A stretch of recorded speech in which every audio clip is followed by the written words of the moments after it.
Hi, I'm Katie Nobles. And I'm disability attorney Michael Weiner. And you're watching The Bottom Line.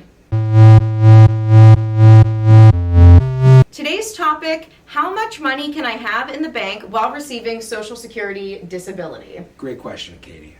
And the answer is it's very important that you know which type of disability benefit that you're receiving. There's two primary types of disability benefits that people receive. There's SSD benefits, which are based on a person's work history and having paid into Social Security. And that's an earned entitlement. And then there's SSI benefits, which stands for Supplemental Security Income Benefits. Essentially, SSI is a welfare benefit for people who are unable to work, and it doesn't require that you've ever worked before. Now, the reason that it's important you know which type of disability benefit you're receiving is the rules are different.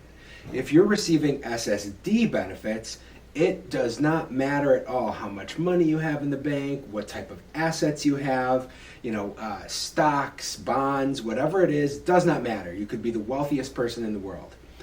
On the other hand, and I already touched on this a little bit, because SSI benefits, it's essentially a welfare benefit, it's a needs-based benefit.